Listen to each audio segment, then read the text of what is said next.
Yo me subí en un tren con mi mujer y con mis sobrinas y me subí en un tren precisamente porque teníamos pensado ir en coche, pero bueno, por mayor seguridad, ¿no? Que piensas que va a ser el tren de alta velocidad con toda la tecnología que hay ahora y todo esto, pues decidimos que mejor fuéramos en el tren. Y así nos lo dijo también mi hermana, ¿no? Y mi cuñado, dice, oye, mejor ir en el tren, que en el coche siempre es más peligroso, ¿no?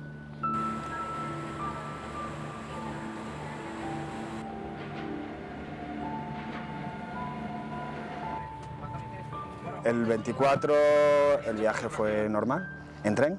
Yo no utilizaba el tren habitualmente, llevo 14 años viviendo fuera de Santiago y es la segunda vez que utilizo el tren. La primera fue en Navidad. A priori tenía que ser un buen día porque yo me iba de fiesta, al día siguiente era el aniversario de bodas de mis padres. Estábamos muy ilusionados porque venía mi padre, mi hermano y mi cuñada, venían al bautizo de mi hijo. Venían esa fecha pues porque les tocó. Podían haber venido antes, podían haber venido después, pero bueno, eligieron viajar ese día. A miña nai veranaba sempre na Coruña e fixeron un desplazamento a Madrid, non? Para ver unha exposición no Museo Reina Sofía, e era unha viaxe relámpago dun par de días e non sabíamos que iba no tren.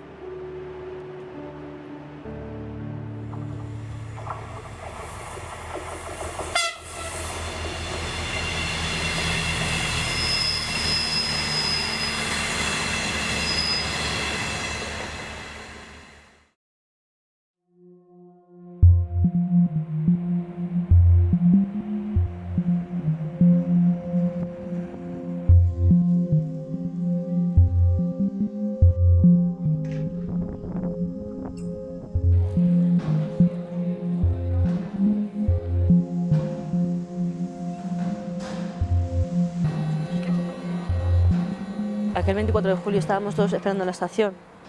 Estaba mi madre, estaban mis tíos, estaba mi hermana con sus hijos. Y anunciaron el tren. Tren Albia procedente de Madrid, Chamartín, con destino Ferrol, va a hacer su entrada por vía 1, creo que era. Sí, porque no nos tuvimos que cambiar de vía, creo que era por la vía 1. Yo salía de trabajar, íbamos camino a casa, era un 24 de julio pues en el que no íbamos a hacer nada, no teníamos ni pensado salir, ni disfrutar de lo que es la fiesta de Santiago. Íbamos a estar tranquilos en casa cuando íbamos hacia casa y bueno, vimos un poco todo el jaleo que había, bueno, vimos bomberos y pensamos bueno, pues que podía ser un incendio o algo así un poco grave porque había demasiado movimiento en zona contraria a la catedral.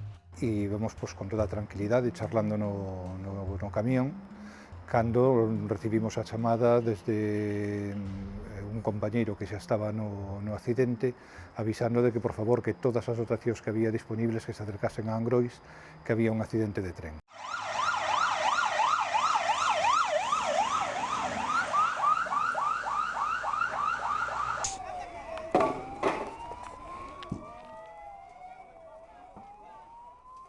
El tren se desplazó rapidísimo, rollo como cuando vas en una montaña rusa que no eres capaz. Intenté agarrarme a todo lo que tenía en este lado, no fui capaz de agarrarme. Recuerdo que ya me golpeé la cabeza contra el cristal. Y el siguiente recuerdo que tengo es como una sensación de ingravidez, de que salí disparado hacia el otro lado. A partir de ahí, es decir, yo no perdí la conciencia en ningún momento, pero ya no recuerdo nada. Cando fun chegando a ponte, de repente miro para a dereita e vexo a primeira imaxen que vexo, nunca supen realmente o que vira, porque non era capaz de interpretar todo o que vira. Non? Cando o trato de recordar, eu creo que eu estaba, a sensación que eu tiña era estar vendo a televisión nun campo, non sei, de guerra ou de algo así, pero que non era real. Non? Entón, tuve que pechar os ollos, volver a mirar, e a terceira vez que mirei, pois realmente dime conta do que realmente estaba pasando. Non me fixo falta sair do tren para saber o que había ocurrido, porque supoñía que o que había pasado, e supoñía que a cousa había sido moi grave. Entonces, pois, non me fixo falta salir para fora. De feito, só salín para efectuar a chamada para avisar ao centro de control de Renfe de que había ocurrido un accidente e tal. Nada máis. Se veía muchísimo humo, se veía un tren descarrilar y bueno, empezamos a preguntar qué pasaba, qué se sabía. Se hablaba en principio de que si había sido un atentado, que si una bomba, realmente no se sabía, la policía tampoco lo tenía claro. Pasé para adentro, me fui a información, y antes de pasar a información ya estaba todo el mundo hablándolo, había gente que estaba gritando, y fui a preguntar a información y me dijeron, pues sí, parece ser que ha descarrilado el tren, pero ha pasado algo, todavía no se sabe. Nosotros intentamos ponernos en contacto con mi padre, el teléfono de mi padre ya nunca sonó. El de mi cuñada sonaba, pero nada. El de mi hermano unas veces sonaba y otras no. ¿Qué pasa? Decimos, bueno, pues a lo mejor, no sé, están ayudando o tal y se despreocupan porque ellos eran así, son así, igual que lo hubiera hecho seguro que otra persona. Antes de preocuparse de los suyos, que estamos bien, pues a lo mejor, no sé, se hubieran preocupado de otra gente. Chegamos, aquí estaban os bombeiros, estaba a policía, moita policía, e era un caos, isto era un caos, non se sabía o que estaba pasando e o que habían, pois eran, non sei, era un espectáculo dantesco, donde o lume, o fume, as caras de desconcerto, os corpos tirados. Parecía máis que nada un estudio con efectos especiais para unha película de catástrofes e que eu creo que nos superou a todos. A primeira visión que temos do accidente pois é unha visión terrorífica, non? Con un montón de vagós amontonados, moita xente nas vías intentando sacar feridos, un incendio no convoi trasero, na máquina do convoi, foron moitas cousas. Volvías a mirar en internet y de repente lees 8 muertos. ¿8 muertos? ¿Esto qué es? Vuelves y le preguntas al de información, oye, mira, que estoy leyendo esto. Y me dicen, es que no te puedo confirmar nada. Pero que aquí pone que hay gente que se ha muerto. No sabemos nada.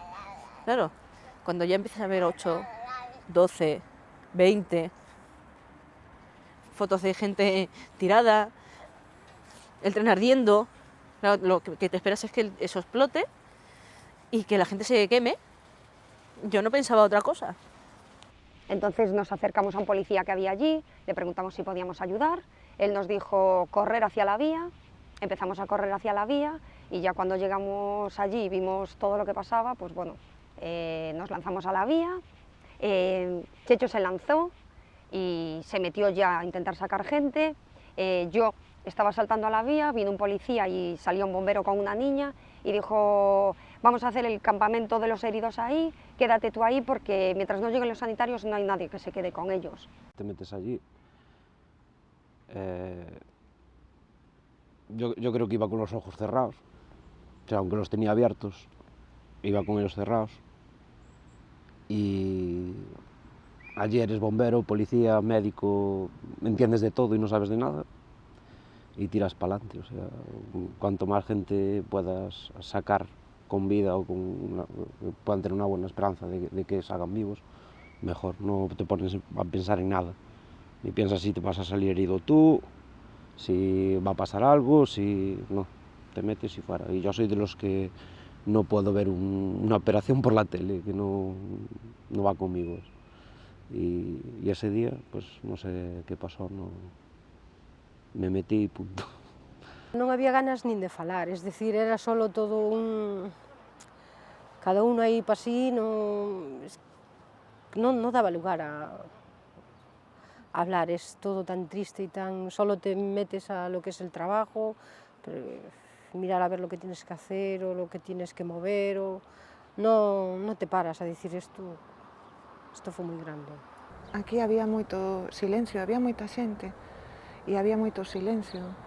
Era, pois, todo como moi caótico, non sabíamos o que pasara e, claro, moito tempo despois me preguntei que tivera pasado se fora unha cuestión dunha bomba, non? Que saltábamos todos polos aires e todos estábamos encima.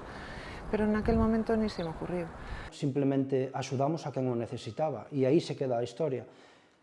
Ca sorte de que non nos pasou nada, porque sin pensalo fixemos cousas que vamos, hoxe en día igual as pensas e non o farías, pero bueno, pola nosa parte saiu ben e axudamos a quen o necesitaba. Non podías parar, eran tantas sensacións así que estabas cambiando de escenario, ainda que o escenario sempre era o mismo, pero ti enfocaba esa mirada a calquera sitio e había unha estea diferente que che puña os pelos de punta, non? Una chica Tati, o no sé qué. ¿Está en el hospital? No, lo están atendiendo aquí. Lo están atendiendo aquí. Pero dijo, bueno, tiene un brazo roto. Bueno, pues. Mi madre bendita. ¿Que es familiar de uno de los...? No, es mi hijo, no soy familiar, soy el padre. ¿Y qué tal está? Que tiene un brazo roto, por lo que me dijo una chica. El primer herido que traen es a un chico que viene en una puerta. Bueno, pues viene herido, lo tumban allí, entonces...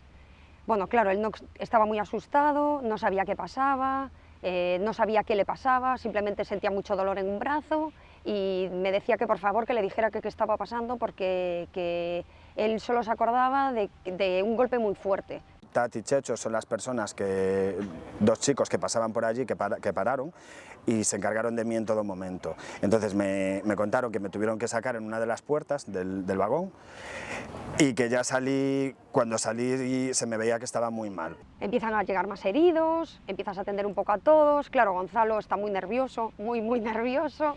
Entonces lo único que me dice es, Tati, por favor, ven aquí, no me dejes solo, tú no te separes de mí, no te separes de mí. No me dejaron en ningún momento, estaban con más heridos, pero que en ese momento consideraron que de los que estaban a su cargo o que se quedaron con ellos, yo era el que peor estaba. Y sí que yo solo le decía que tenía mucho frío. Empiezas un poco a hablar con él, pues le pedías un número de teléfono para ponerte en contacto con la familia y decirle un poco lo que está pasando. Yo en un momento tenía cuando te clasifican en la gravedad que tienes, tenía la pegatina naranja, que es media. Pero claro, cada vez se va poniendo peor, empiezan a llevarse ya gente en las ambulancias, y empiezan, claro, primero a llevarse los más graves, hasta que llega un momento que, claro, ya Gonzalo ya iba perdiendo un poco la conciencia, entonces, claro, yo llamo a un médico y le digo, por favor, atenderlo ya, porque es que este chico cada vez está peor, está perdiendo muchísima sangre. La volví a llamar, oye, Tati, mira que se está poniendo peor. Y fue cuando ella empezó a gritar por un médico, le cambiaron automáticamente el color de la tarjeta, lo metimos en una ambulancia y marchó. Los médicos después me lo contaron, si por unos minutos no hubiese sobrevivido. Estabas completamente desangrado. Ya en cuanto llegué al hospital me tuvieron que poner 3 bolsas de sangre porque tenía pues eso, muchas fracturas abiertas, tenía muchos huesos fuera.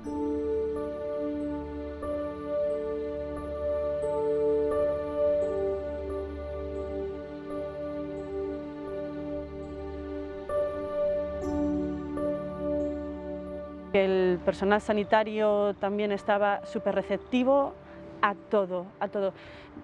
Pasé a una sala de recuperación, ahora mismo no me acuerdo si era la UCI o la UBI o la REA o el despertar o bueno.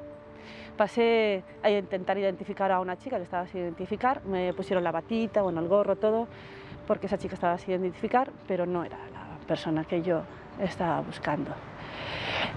Y en quirófanos, también con las descripciones, entraban las enfermeras de quirófano, gente que se estaba operando, no estaba. En todos los sitios. Fui esperando, entraba el personal sanitario, salían para darte referencias, pero no estaban. Entonces yo decía, no, es que no me lo puedo creer, es que me va a tocar. ¿Cómo me va a tocar? ¿Cómo te puede tocar una cosa de estas? Desa noite recordo, bueno, pois o contacto cas familias, non? Esa situación tremenda, cando a partir das 11 da noite hasta as 6, 7 da mañán, que as familias veñen ca esperanza de encontrar aos seus familiares nun listado, non? Moitos atopábanos, afortunadamente, pero moitos non nos atoparon. Entón, esa xente, falar con ela era durísimo, porque, claro, era moi difícil decirlle que se non estaban nesta lista, pois que probablemente o pronóstico era grave. Entón, a espera de que salieran os listados dos fallecidos, pois optamos por darlle a información por dosis. De os que non aparecían ali, non sabíamos que estaban mortos, pois había que esperar. E o último listado saliu sobre as 3 e pico da mañá, as 4, e a partir de aí a xente xa se foi para o Cercio. Deiteme sobre as 12:30, sin saber que a miña nai iba no tren. Apaguei o teléfono, e despois, cando encendín pola mañán, en torno ás 8:30, 9 da mañán, xa me entrou unha chamada da miña irmá onde me dixo onde me deu a mala noticia, que a nosa nai iba no tren. E, bueno, pues a partir de aí foi un shock grande, tratar de tranquilizarse, de ducharse e tirar para Santiago. Esa incertidumbre a veces es dolorosísima, tanto o más que la pérdida, porque cuando tienes información sabes cómo manejar la situación, pero cuando no la tienes, la cabeza se te va de un lado para otro, entre ponerte en lo peor o no, esto no me puede estar pasando a mí. Al principio la gente sobre todo tenía esa incertidumbre que hace muchísimo daño, pero cada uno tenía su incertidumbre y la procesaba a su manera. O primeiro día estaban expectantes, ca esperanza de que estiveran feridos. E daba moito gusto poderlle decir o seu familiar está en tal unidade, está en tal cama. Pero o problema era cando te tiñas que calar a posibilidade de que fora a aparecer na seguinte lista de fallecidos, non? Cando dicías, bueno, a ver, temos que esperar, pero que os compañeros de Ferrol que viñeron, algún médico que tiña familiares no tren, claro, mirándome os ollos sabía perfectamente que ese tes que esperar significa de non sei onde está o teu familiar, pero se non a estas alturas non chego ao hospital, pois non sei onde estará. Y yo lo único que podía hacer, no pasar información, decir, no la encuentro. No encuentro a Marta, no encuentro a mi padre, pero aún quedan, pero no los encuentro. Tú sabes que si no aparecieron, que no van a aparecer. Pero no te lo quieres creer. Yo cuando vi que ya iban por 50 y pico muertos, dije, por regla de 3, uno por lo menos me ha tocado. Yo llevo 3 en el tren, uno me ha tocado. Me tocaron 2. A esperanza era moi pouca, porque había unha lista de... había, digamos, unha lista de sobrevivintes na que non aparecía.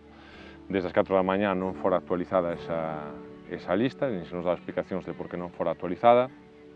Ao longo do día iban dando nomes e chamando os familiares. Non estou seguro de se era para comunicar o seu falecemento ou se era para, en algúns casos, xente que aínda estaba ferida. Pero despois xa, digamos, sobre esa hora, entre as 5 e 6 da tarde, pois xa completaron o listado e xa foron familia por familia, dicindo, bueno, como se chama a súa familia, tal, buscaban na lista e, bueno, xa se confirmou a fatal noticia, ¿no? El día 25 nos informaron sobre el fallecimiento de Marta, que en Ciudad Real lo sabían antes que aquí, por lo de la prensa, y mi padre no apareció. Mi padre fue el número 73. Fue por ADN, porque ni siquiera era un cadáver. Para salir, no sé si conoce usted. Venía con Desora,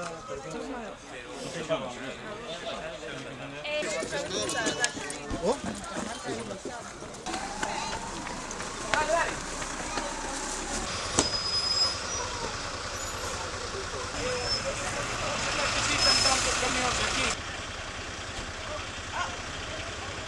Usted es un capacho que esté limpio. Vete a buscar un barreño.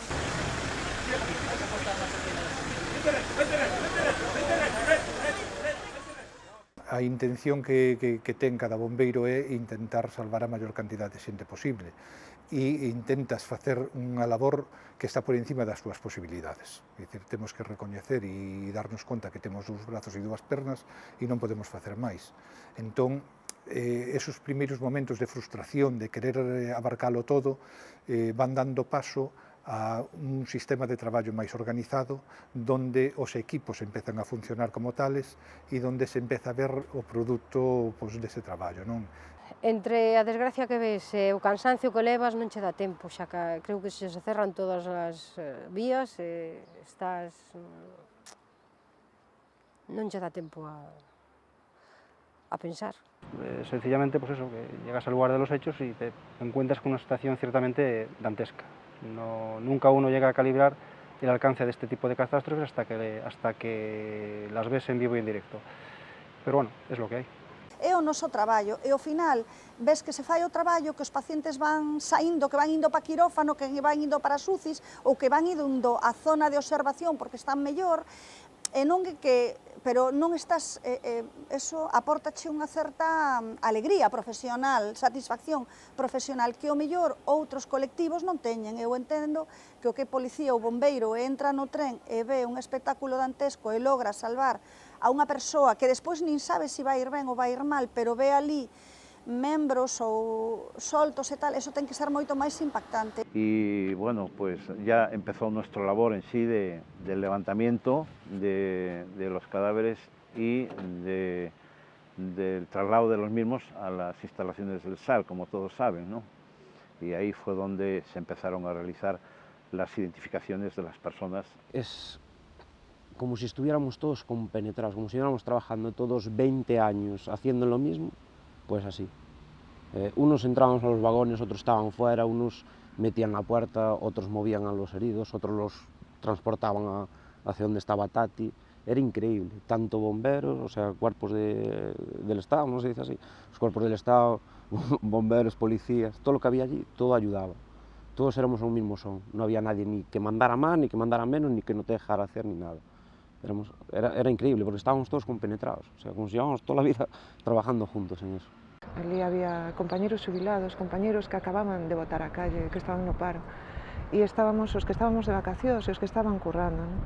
O que cada vez que sale este tema nas guardias, cando paramos así, enfermería e tal, a fumar un pitillito, claro, a nosa pregunta é como poderamos telo feito mellor. Eso impresiona porque, a ver, sí que esperas, o persoal sanitario ten unha certa formación en como debe portarse, ¿no? Bueno, en como debe traballar e cando debe traballar máis do que se lle está pedindo, cando é unha situación seria, non?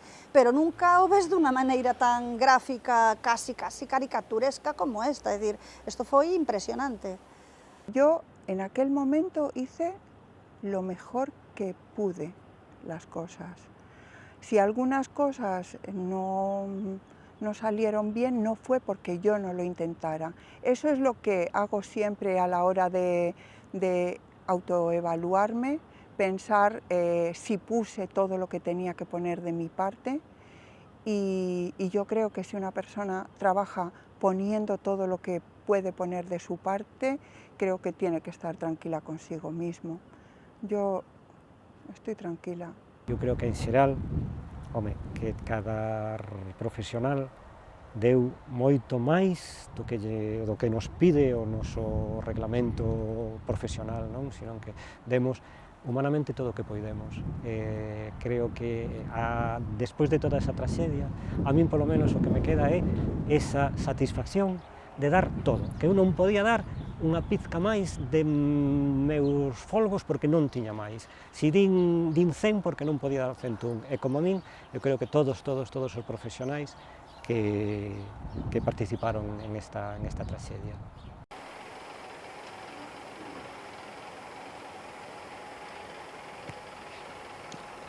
Estuve en el hospital ingresado hasta el 13 de septiembre. Creo que tuve 7 o 8 operaciones. Mira, ya ni recuerdo el número exacto de operaciones, era un continuo. Es decir, la gravedad de los traumatismos y de las heridas era bastante grave, valga la redundancia. Es decir, incluso tuve un coágulo que me estaba oprimiendo el cerebro, que era lo que más le preocupaba también a los médicos. Tuve la suerte que se reabsorbió antes de que me tuviesen que abrir. El brazo, este brazo que es el que tengo la mayor parte de las lesiones, este brazo se valoró el amputarlo. Si no se amputó fue porque en el último momento dijeron que no, pero si había cualquier indicio de que hubiese una infección, el brazo lo iban a amputar, porque estaba demasiado mal. En ese momento, pues nada, es que no sabes qué decir. Realmente te pones a llorar y, bueno, o sea, te abrazas a él Y dices tú, es increíble que después de todo lo que se vivió ese día y todo lo que vimos ese día, pues que realmente haya esa pequeña satisfacción, que dices, bueno, pues por lo menos nuestra ayuda sirvió de algo, porque hay alguien que realmente está aquí y que sale adelante, y que después de todo lo que pasó, de todas las operaciones que tuvo que pasar y la situación que vivió, pues que hay algo positivo en todo eso.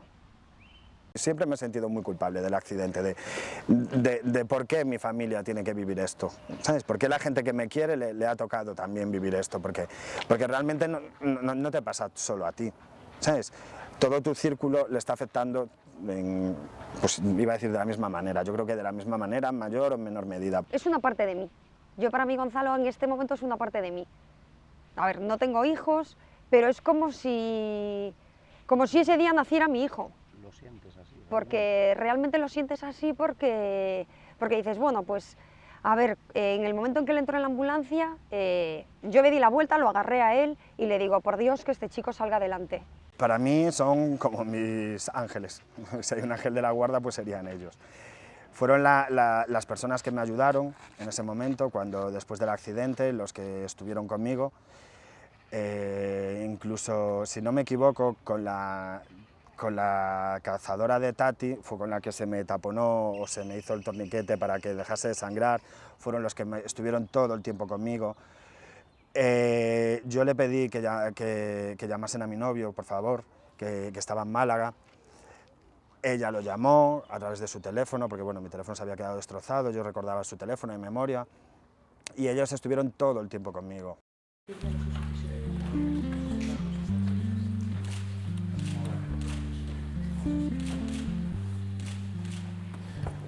Bueno, boas tardes a todos.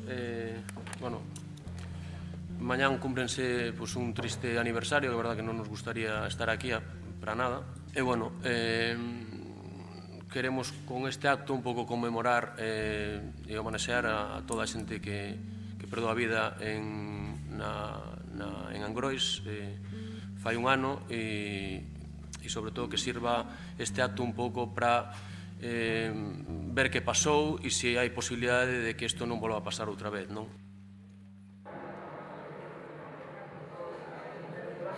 Yo me encontré con mi mujer y con mis sobrinas precisamente por mayor seguridad, ¿no? Que tú estabas en el tren de alta velocidad con toda la tecnología que hay ahora y todo esto. A priori tenía que ser un buen día, porque yo me iba de fiesta, al día siguiente era el aniversario de bodas de mis padres. Y fixemos un desplazamento a Madrid y había ese relámpago, un par de días y nos ahí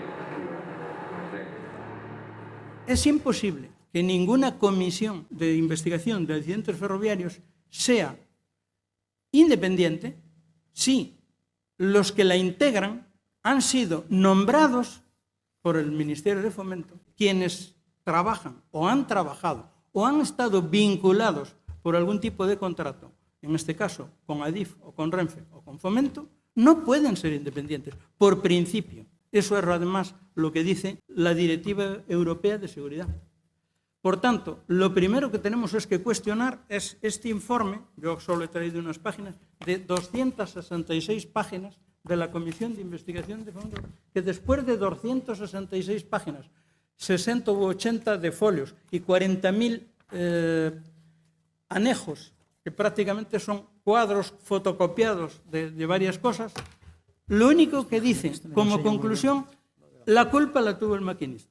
Eu naquela altura non estaba para pensar en si culpabilidade maquinista ou non culpabilidade maquinista, simplemente, bueno, nin sequera, decir, teño incluso xornais comprados aqueles días que aínda non me puxen a ler, realmente porque tamén é certo que a información que aparece neses días xa está de alguma maneira caduca, non?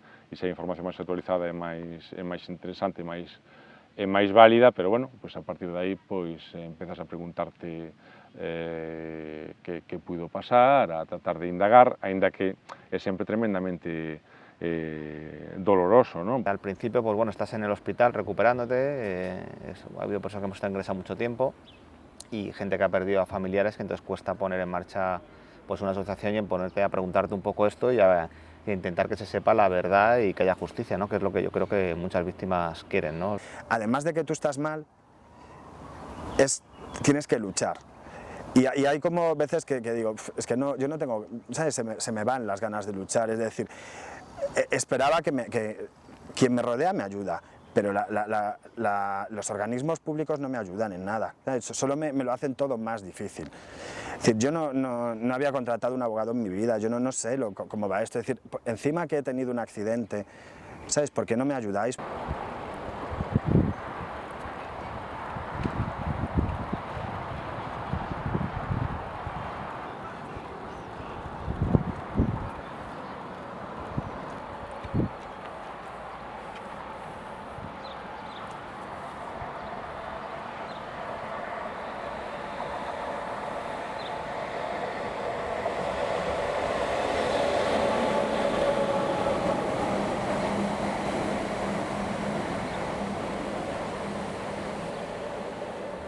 Según va pasando el tiempo y van saliendo más noticias y vas viendo que esto, si vas tirando del hilo, hay responsabilidades políticas.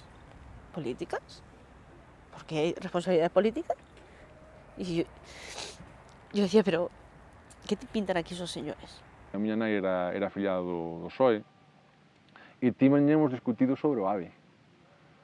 Eu en contra, eu era moi crítico, parecíame un investimento faraónico, mal plantexado, era crítico con estrutura radial, que non se podía rentabilizar, que digamos que era unha megalomanía bastante absurda, bastante que aportaba pouco en termos de productividade con respecto a outros investimentos alternativos, e a miña nai era unha gran amante do tren e dicía, no, tú sempre protestas e tú sempre tal, no, el AVE es una maravilla, yo voy encantada e non sei que tal, e ya cuando se inaugure el de Santiago ya voy a ir rápidamente a probarlo e non sei que tal, non? É dicir, digamos que unha paradoxa, digamos, engadida a este asunto. Lamentablemente, eu tiña razón. Nos pusimos a trabajar en la asociación de Víctimas Albia 04155 y bueno, lo primero que vimos es que tanto el Ministerio de Fomento como Renfe y Adif nos engaña, ¿no? Entonces, pues, al dolor que tienes de las secuelas de perder los familiares, pues, que te engañen todo resulta muchísimo más doloroso, ¿no? É dicir, a medida que un vai un poquinho pues, profundizando no asunto,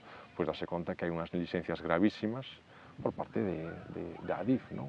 Por parte de Adif e por parte da propia Renfe, porque hai maquinistas que alertan, o xefe de maquinistas que alerta de que é moi perigoso, despois iso nin sequera se analiza no famoso comité de seguridade de Renfe. Hemos llegado a la conclusión de que, bueno, pues el estado actual y bueno y también los determinados partidos políticos pues tienen mucho que ocultar y están trabajando en ocultar la verdad, ¿no? Y en poner obstáculos a que se sepa la verdad.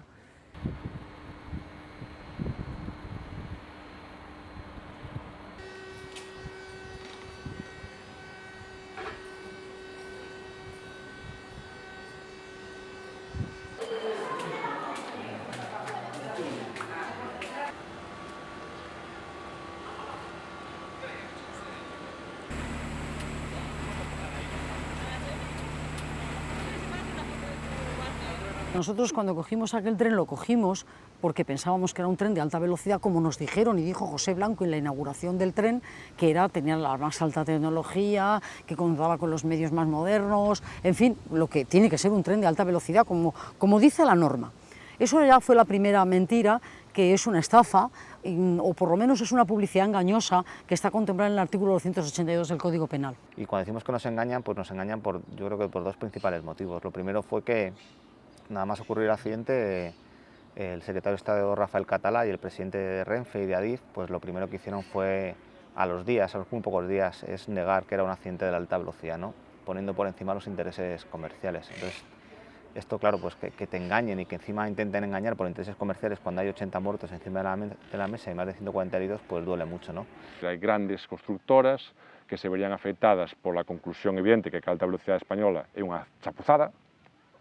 Eso, claro, fai que grandes constructoras, que son as que financian aos grandes partidos, saísen salpicadas.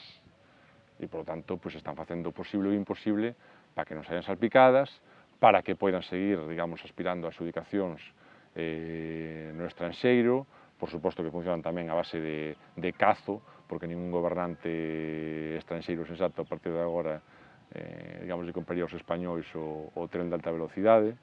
Y luego también nos engañaron porque ellos se centraron en señalar como responsable, como único responsable al maquinista, ¿no? Y evidentemente el maquinista se distrajo y tiene su parte de responsabilidad.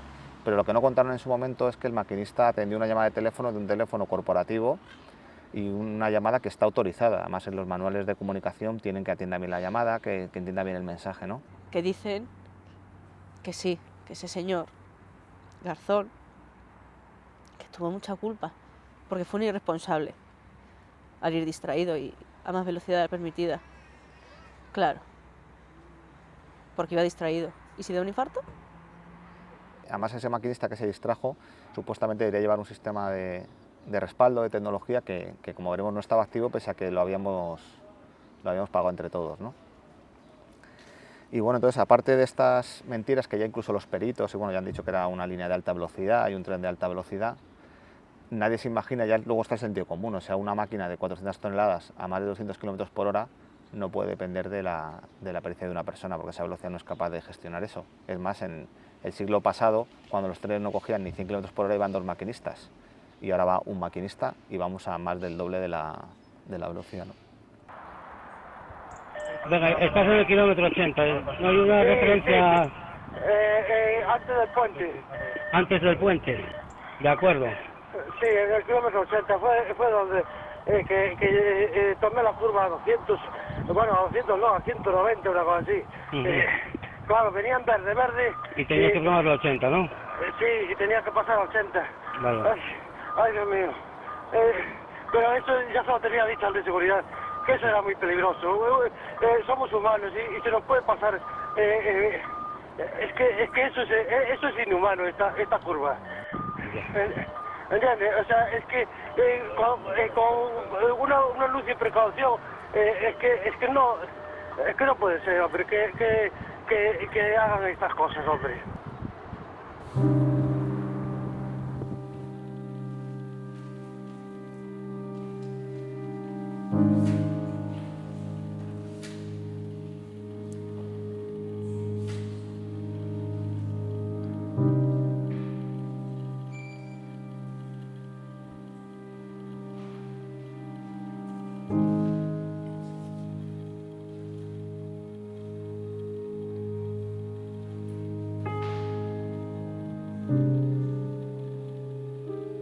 La parte que más indigna, yo creo, a las víctimas es que el accidente se podría haber evitado. Y yo creo que este punto es clave, ¿no? Porque se podría haber evitado porque hay 3 decisiones, estamos hablando de 3 decisiones diferentes, de tanto del gobierno actual del Partido Popular como del gobierno anterior del Partido Socialista, que si no se hubieran tomado, el accidente se habría evitado, ¿no? La primera es que en el 2010, siendo ministro José Blanco, lo que se hace es se cambia el proyecto, ¿no? Se cambia el proyecto que llevaba el sistema de conducción automática hasta la entrada de Santiago y se decide, por ahorrar tiempo, como señala el auto del juez, o sea, por un tema de ahorro de tiempo se decide que se lleve solo hasta el kilómetro 80, que es anterior a la curva. Si esta primera decisión no se hubiera tomado, los peritos independientes e incluso alguno de parte confirma, porque es un sistema de conducción automática que hubiera tenido que atender, entonces el accidente no se hubiera ocurrido. Como premio, el señor Blanco ahora es eurodiputado. Pues luego que José Blanco estaba muy preocupado porque eso se inaugurase mientras él era ministro, eso seguro, y que iso levou a pasar por alto unha serie de condicionantes, unha serie de elementos de seguranza, tamén parece evidente, non? Despois, a administración do PP non subsana o problema e incluso agrava, porque a administración do PP é cando se desactiva o RTMS na recta, que parece ser que se chega a estar activado o RTMS na recta, tería avisado o final da recta, oye, que vas moi rápido, va a ser o final da recta. La segunda decisión que se toma es en junio del 2012, estando ya el PP y la ministra Ana Pastor, se produce una serie de retrasos porque el sistema de conducción automática, que costó 164 millones, parece ser que no funcionaba. Lo habíamos pagado, pero no funcionaba. No sabemos cómo se paga esto y cómo con dinero público pues no pasa nada. Entonces se decide que como hay retrasos y tienen que reinicializar el sistema, en Orense creo que es, entonces deciden desconectarlo. Y lo deciden desconectar, que es un correo que recibe Cotarbitarte un sábado, y el lunes, sin ningún tipo de evaluación de riesgos ni de nada, lo que decide, dice, bueno, pues quitamos el sistema de seguridad porque genera retrasos. Y entonces, antes se habló del cambio de proyecto, el RTMS sí que estaba hasta el kilómetro 80, entonces también los peritos vuelven a confirmar que si hubiera estado activado, que lo desactivaron hasta el kilómetro 80, que no estaba en la curva, el maquinista hubiera tenido que atender al aviso de forma manual y el tren también se hubiera detenido. Estaban hasta las balizas mal puestas, que valen, no sé cuánto vale una baliza, pero 80 euros, vamos. O sea que ya no es un problema de dinero, solo de dinero. Este es un problema de que los ciudadanos no les importamos nada, absolutamente nada. Ni nuestra seguridad, ni nuestras vidas, ni nuestro bienestar, ni nada. Ese es el problema. Y esto es muy grave. Y luego la tercera decisión fue no atender a un aviso que del jefe de maquinistas, esto es en el 2011, que además llega a 8 altos cargos, y aquí tampoco dimite nadie, en el que avisa del peligro. Y dice justo que va a pasar lo que pasó. Es decir, que el maquinista, en el momento en el que se diera cuenta dónde estaba, porque a 200 km por hora, con túneles, viaductos, cuando él sale del viaducto y vea la curva, no va a tener tiempo, porque además el maquinista frenó, pero ya es imposible, porque ese tren puede tardar el orden de 4 kilómetros en pasar de 200 km por hora a 80. Entonces, este aviso que llegó a altos cargos de Renfe y de Adif, pues no se hizo caso. Y si se hubiera hecho caso, pues también se hubiera evitado el accidente. Entonces, todo esto es que no es un fallo ni dos ni tres, o sea, son muchos fallos con responsabilidades políticas que creemos que se tienen que depurar y se tiene que crear una comisión de investigación.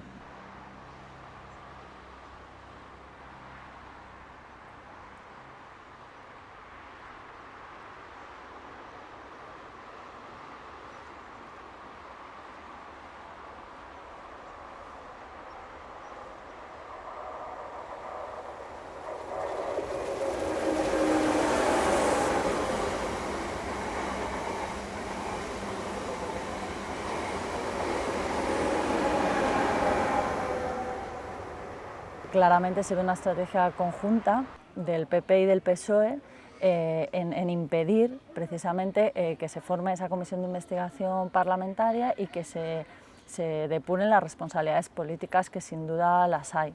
Tuvimos una entrevista con la ministra, personalmente nos recibió a la asociación y nos dijo que, hombre, por Dios, que iban a colaborar con la justicia, que ellos querían esclarecer la verdad, que lo querían todo. Pero ellos, después de decir eso, se han negado, tanto el Partido Popular como el Partido Socialista, a crear una comisión de investigación parlamentaria.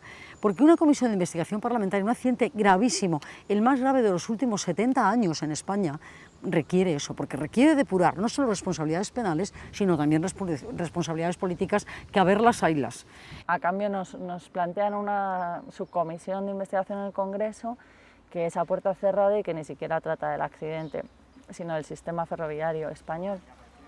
No sé cuántas veces se ha pedido en el Congreso y siempre han dicho que no. ¿Por qué? ¿Cuánta gente necesitan? ¿Qué más les da? Si se gastan dinero en cambiar las ruedas a los 25 coches que utiliza cada uno, ¿por qué no van a hacer una comisión política? ¿Por qué no la tienen? Sí tienen responsabilidad. Yo soy ciudadana y voto. Voto a quien yo quiera que me represente y a quien yo quiero que me cuide. Y por lo tanto, como ciudadana, yo tengo todo el derecho a pedirle responsabilidades a ellos, porque ellos son los que me representan a mí. Si no lo hacen bien, no tienen por qué seguir ahí. Es un trabajo como otro cualquiera. Si tienes unas responsabilidades, pagas. El señor Garzón iba con exceso de velocidad, irá a la cárcel. Pues tú como responsable político no has hecho las cosas bien, paga por ello igual. Yo mando sobre ti, yo te voto. Tú cobras mi dinero, de mis impuestos, de mi trabajo. En el ámbito judicial lo que estamos viendo es que pese a que el juez imputa a toda la cúpula de Adif, ¿no? que eran responsables de la seguridad de los viajeros, ¿no? Porque además no cumplieron su objetivo, que es una empresa de transporte público es llevar a sus pasajeros a destino, y no lo consiguieron. Lo que consiguieron fue 80 muertos y más de 140 heridos. Entonces ahí tiene que haber responsabilidades políticas, y más con cambios de proyectos que deciden ellos. Entonces el juez los imputa y lo que vemos es a la abogada del Estado diciendo que está haciendo una inquisición el juez. Vemos al fiscal que en vez de velar por ver si se cumple la normativa que ya hemos presentado al juzgado, en la cual pues, la homologación del tren, la señalización, el cumplimiento de normativa europea, pues el fiscal lo que hace es hacer un escrito, un cortapega de lo que dijo la audiencia, y entonces dice que hay que desimputar a los de Adif. Han imputado a 12 estos últimos y resulta que se han negado a declarar. Pero no se han negado a declarar como podía negarse una persona individualmente porque su abogado se lo aconseja, pues bueno, tal. No, se han negado todos a una, por acuerdo con Adif. Y yo me pregunto, si no tienen nada que ocultar, ¿por qué no declaran? Si no tienen nada que ocultar, que vayan y ayuden a la justicia y tiren del hilo y vean las anomalías. ¿Por qué no? Porque tienen mucho que ocultar.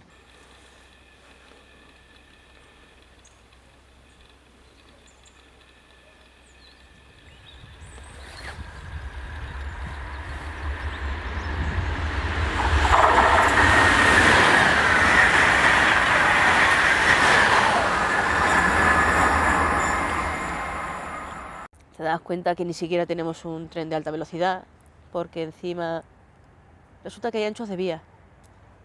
Y resulta que ese tren tenía 3 puntos distintos, llevaba la máquina de un tren que funcionaba eléctrica. Pero es que también llevaba otro vagón que era más ancho, que iba a gasoil. Y luego en medio le metían la cafetería, pero como no tenía suficiente potencia porque es de alta velocidad, le metían otro más detrás.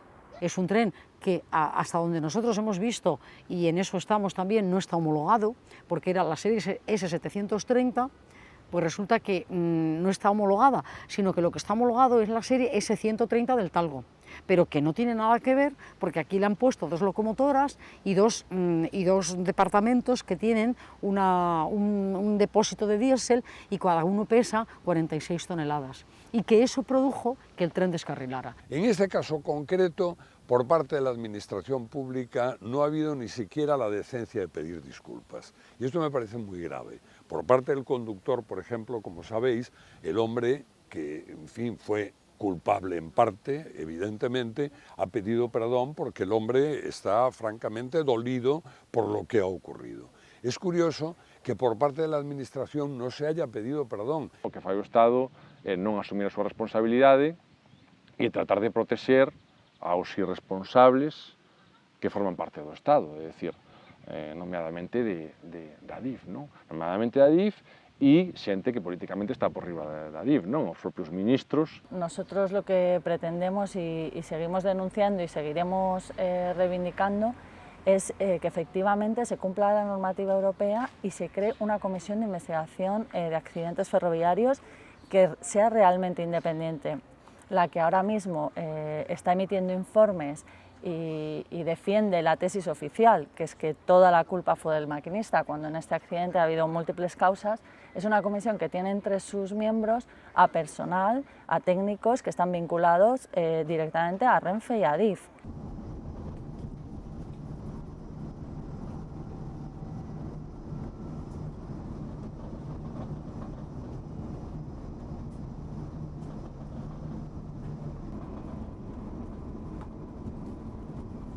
Yo todavía no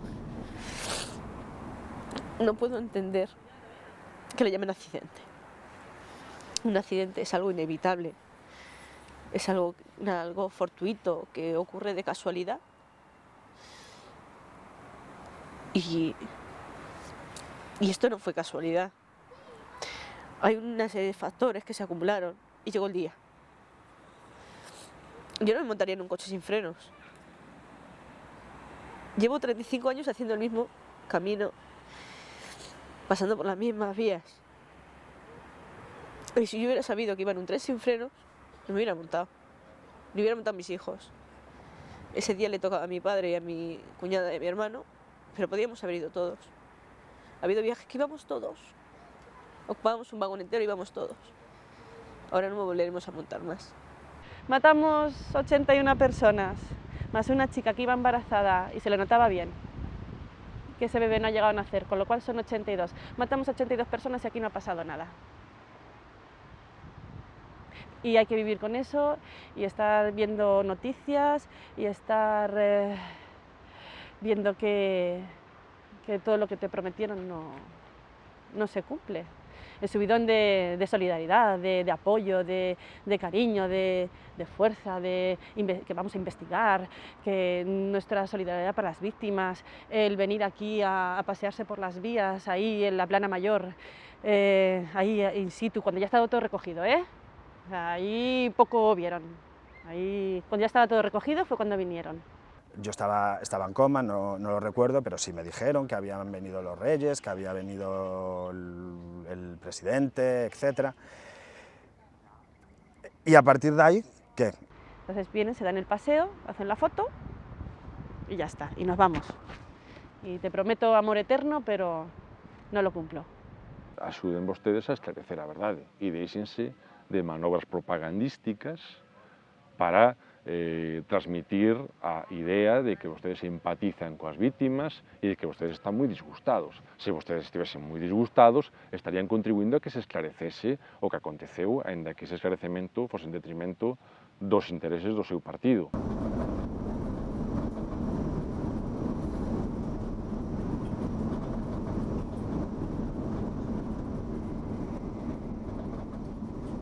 Es muy duro, es al dolor que hemos tenido, bueno, y que tenemos las víctimas y los familiares, ¿no?, que han perdido a sus seres queridos, pues se une también la rabia de ver cómo impiden que se sepa la verdad, cómo quienes deberían, ¿no?, las instituciones que deberían velar porque este caso se aclare, se sepa todas las circunstancias del accidente, sepamos la verdad de lo ocurrido y que se asuman responsabilidades. Pues vemos cómo lo que hacen es trabajar para lo contrario, ¿no?, para ocultar la verdad y para eludir las responsabilidades. Hacia el otoño vamos a ir a la Unión Europea a denunciar al Estado español por incumplimiento de la normativa europea en materia ferroviaria.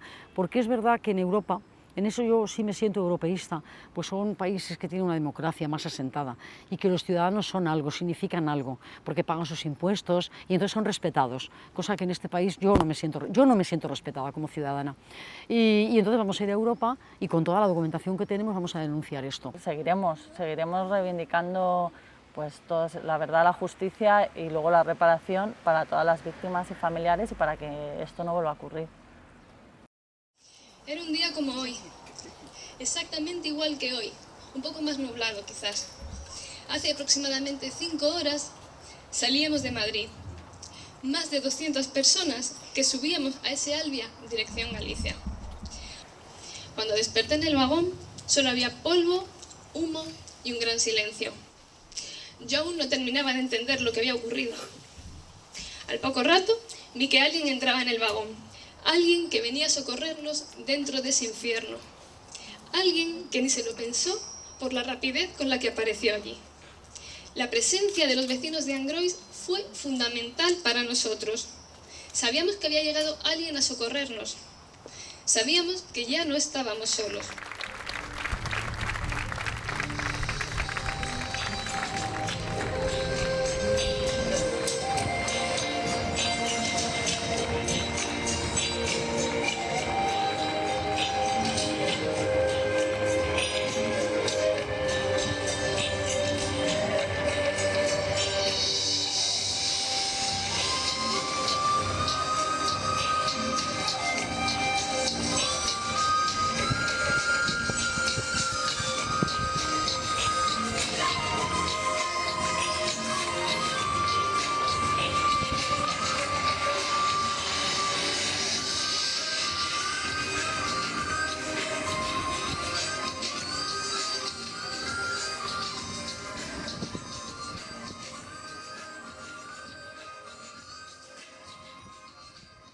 O día donde llegamos a mirar os ollos ás persoas que aquel día tivemos diante de nós e poder falar con eles, porque ese día non era un día de falar, era un día de o que che faga falla, non? De falar de tú a tú, de ao mellor comentar cousas, como podíamos estar cos que estaban dentro, o sea, cos que estaban fora, para nós era algo que, nun día tan humano, non?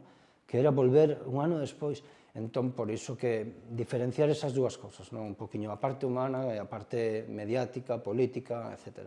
Os propios veciños de Angrois, a verdade é que foron grandes antes e volven a ser grandes agora, dicíndolles que isto ten certo mérito, non? Nun país onde se reverencia tanto o poder, dicir, non, que lle van a dar plantón a Xunta no das medallas de Galicia, non? Son merecentes de toda a miña admiración os veciños de Angrois por darse conta de que están sendo utilizados nunha estrategia propagandística do poder. Para min, todo o que vivín durante este ano, o máis importante foi iso, todo o resto, premios, ben, a min quedome igual co que me dá a man como co que me dá unha medalla de ouro, porque o acto sempre será o mesmo, un acto humano.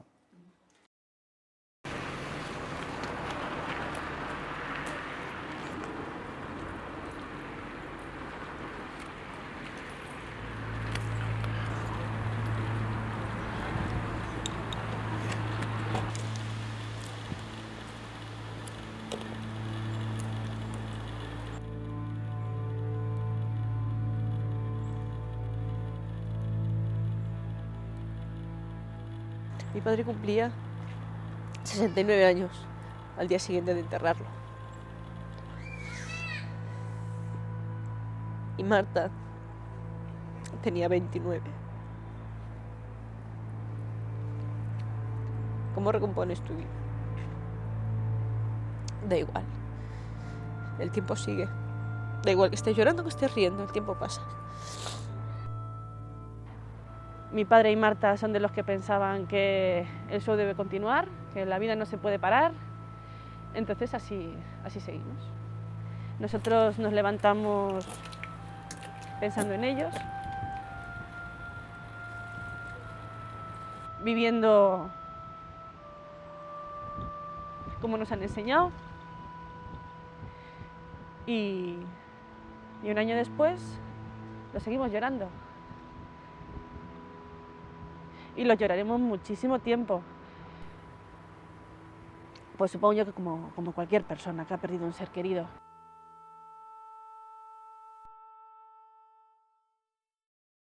A verdad que faite reflexionar é dicir que a vida pode se acabar en un segundo e o que hai que intentar pois, é disfrutar do día a día, disfrutar da tua xente e intentar vivir a vida o mellor posible dentro das posibilidades que ten cada un. E nada máis. Fas un examen da tua vida, non? De decir, coño, se eu chego a estar nese tren e son unha víctima, que podía contar, non, da miña vida? Entonces planteaste moitísimas cousas que hasta ese momento realmente non os planteaches, porque non viches a morte, tanta morte tan cerca, non? Cando pasou todo eso, decidí retomar as miñas vacacións, porque estaba de vacacións, e irme á praia. Ao chegar á praia, claro, dime conta de que iba a tardar un ratito en volver a ver persoas e deixar de ver corpos. Porque había unha persoa que, as persoas somos así peculiares, tomando a siesta na praia, e eu que vin en realidad foi un corpo coberto por unha toalla. Entón non puden evitar poñerme ao seu lado e comprobar que respiraba. Me fun pa a orilla do mar e choraba e reía polo idiota que me sentía de que, a ver, as persoas siguen tendo o corpo e poden tomar o sol e poden dormir a siesta e non hai problema, pero a tensión emocional, non, que estaba descargando, pois por eso, porque deixara de ver persoas e ahora só veía corpos cubertos con toallas esta vez, con mantas cando estaba aquí. É moi difícil de explicar porque somos un servicio, eu creo que a parte do noso, da policía, por exemplo, somos servicios donde a fortaleza física ten que imperar sobre todo e non damos moita rienda suelta aos sentimentos.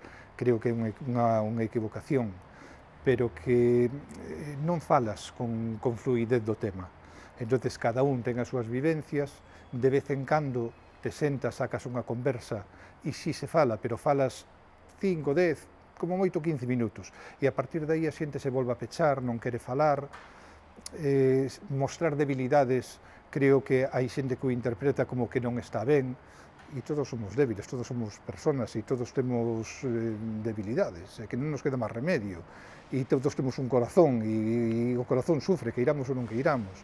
Entonces, eu creo que a veces, con esa imaxe de que somos superhomes, somos como os demais. É dicir, escollimos unha profesión que é difícil, que é dura, pero que temos que saber vivir con ela tamén. La cantidad de heridos y la cantidad de muertos que había, pues desborda a uno, ¿no? En estos casos tenemos que mentalizarnos, sobre todo nosotros, en el aspecto de que tenemos que ver todo este tipo de cosas y mentalizarnos y separar los sentimientos del trabajo. Entonces, realizar el trabajo porque para nosotros la función fundamental es identificar a la gente y entregársela cuanto antes a sus familiares y sin que no haya ninguna equivocación. A mí lo que más me sorprendió de todo, que es la imagen que tienes así un poco, ver a los policías llorando. Ver a los policías, a dos policías que se sentaron allí en la vía, que se agacharon, se pusieron así y empezaron a llorar. Esta gente realmente está preparada para eso. Y dices tú, Dios mío, si esta gente que se supone que está preparada para esto, a ver, no en esas magnitudes, pero que están más acostumbrados a ver estas cosas, a ver accidentes, a ver, lo está pasando así, realmente, ¿qué es lo que estamos viviendo aquí? Eu recordo cando dimos o primeiro descanso, que debían ser aproximadamente ás 11 da noite ou 11 e pico, pois, os compañeiros sentados nas vías, falando entre sí, vendo caras de algunha pois, con moita tensión, outros que para facer unha pequena coraza e non sentirse feridos durante o tempo que lle quedaba de traballo, pois a veces ter que botar man do humor negro, que é unha maneira de parar todo ese dolor que tes. Eu creo que esos foron os peores momentos. Ver algún compañeiro solitario dando un paseo, eso ao final se chega. Queres ou non, nun accidente destas características, pois ves cousas que non te ibas a imaginar na vida que ibas ver, e, pois, bueno, quedanche aí na mente, que quedarán aí, a parte do accidente, quedaránche aí para o resto da vida. Entonces, pois, bueno, afectache psicológicamente, pasar moitas noites sin dormir, bueno, hai que levar o mellor posible, como un poida. Por desgracia, como teño que seguir traballando no tren, casi cada vez que teño que traballar, casi se me acorda. Hai ao mellor algúns días que non se pasa nin por a cabeza, intento olvidar, pero bueno, está aí, pero bueno, tens que convivir con elo, é o que queda. Si é verdad que hai unha cicatriz aí, si é verdad que hai algo que simboliza o que aquí pasou, entón, eso é inevitable. O sea, non somos capaces de pasar e poñerlle unha cortina, non? Intentando esquivar o que aí pasou, non? O sea, terán que pasar moitas xeracións para que o pasar por aquí sexa algo cotidiano e sin saber que aí houve o que houve, non?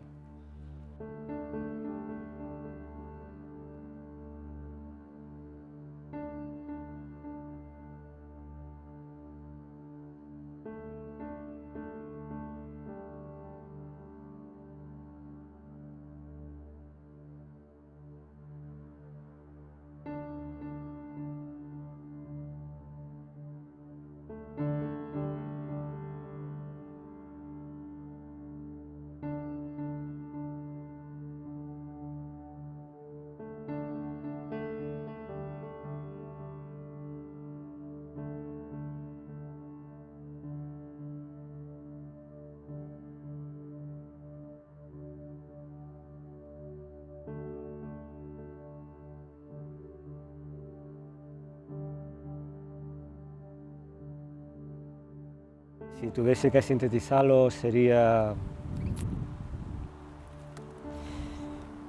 inenarrable.